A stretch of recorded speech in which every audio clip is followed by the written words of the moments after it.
ஒருவேளை கூட்டணிக்கு ஒப்புக்கொண்டால் விஜய்க்கு வந்து துணை முதல்வர் பதவி தரதா ஒரு பேச்சுவார்த்தைகளும் போயிட்டு இருக்கு. அதை சரியா ஆளுவார் சார். அப்படி ஒருவேளை ஏதோ எல்லாம் ஒன்று கூடி வந்து விஜய் எந்த கூட்டணியில் இருக்காரோ அந்த கூட்டணி ஆட்சி அமைஞ்சதுன்னா தமிழ்நாட்டுடைய துணை முதல்வரா விஜய் எதிர்பார்க்கலாமா? இல்லை இப்போ அவங்களோட எவ்வளோ அவங்களோட ஓட்டு எண்ணிக்கை வரப்போகுதுன்ற தெரியல.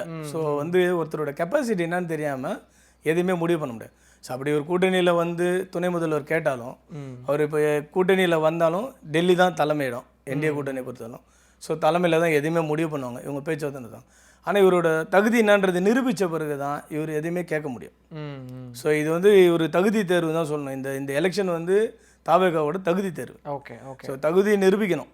ஏன்னா எவ்வளோ நடிகர்கள் வந்து மற்ற மாநிலத்தில் கூட நம்ம பார்க்கலாம். கட்சி ஆரம்பித்த நடிகர்கள் முதல் எலெக்ஷனுக்கு அப்புறம் பார்த்தீங்கன்னா ஒரே ஒரு எம்எல்ஏ சீட்டை வாங்கிட்டு அமைதியாக இருக்கக்கூடிய பெரிய நடிகர்கள், ஒரே ஒரு எம்பி சீட்டு வாங்கிட்டு அமைதியாக இருக்கக்கூடிய பெரிய நிறைய பேர் இருக்காங்க. ஸோ அந்த அடிப்படையில் இவர் எந்த இடத்துக்கு போகிறாருன்றதை மக்கள் தான் முடிவு பண்ணணும். விஜய் நிறைய கூட்டங்களுக்கு போயிட்டு இருக்காரு, மக்களை சந்திச்சுட்டு இருக்காரு. இளைஞர்களோட சப்போர்ட் ரொம்ப வெயிட்டாக இருக்கும் சார் விஜய்க்கு. இல்லை சார், இளைஞர்கள் வந்து அவரோட ரசிகர்கள். ஸோ விஜய்க்கு வந்து நல்ல ஒரு இளைஞர் ரசிகர் பட்டாலாம் இருக்கிறது நல்லாவே தெரியும். ஏன்னா அவர் வந்து பார்த்தீங்கன்னா இன்றைக்கி தமிழ்நாட்டில் அவரோட படம் வந்து நம்பர் 1 கலெக்ஷன் இருக்கக்கூடிய கமர்ஷியலாக அவரோட ஜெயிக்கக்கூடிய படங்களை தான் அவர் கொடுத்துட்ருக்காரு.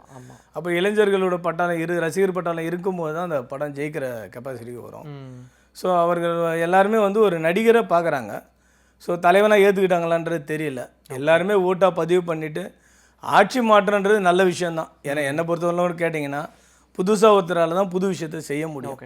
ஸோ இவங்க ஏற்கனவே இருந்தாங்க, என்ன செஞ்சாங்கன்னு நம்ம கேள்வி கேட்குறது. ஒருத்தர் புதுசாக செய்கிறேன்னா நல்ல விஷயந்தான், செய்யலாம்.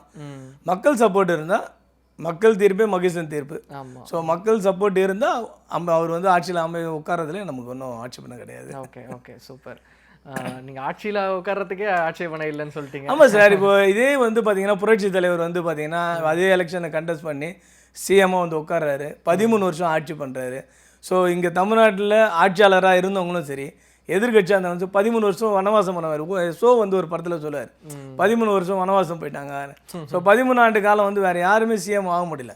அவர் வந்து ஒரு நடிகனாக இருந்து தான் தலைவராக மாறுறாரு. ஸோ அவரோட அந்த எலெக்ஷனுக்கு முன்னாடி ஒரு படத்தில் கூட சொல்லுவார், நான் ஆணையிட்டால் அது நடந்து விட்டால் ஏழைகள் வேதனை படமாட்டேன். ஸோ நல்ல விஷயந்தான். அவர் நிறைய விஷயங்கள் புது விஷயங்கள் வந்து அவர் செஞ்சுருக்காரு. நிறைய சொல்லலாம் புரட்சி தலைவரை பற்றி. ஸோ அந்த மாதிரி இவருடைய எண்ண ஓட்டங்கள் என்னன்னு தெரியல. புதுசாக ஒரு இளைஞராக அவருக்கு ஒரு வாய்ப்பு கொடுத்து அவர் செஞ்சால் நல்லது தான்.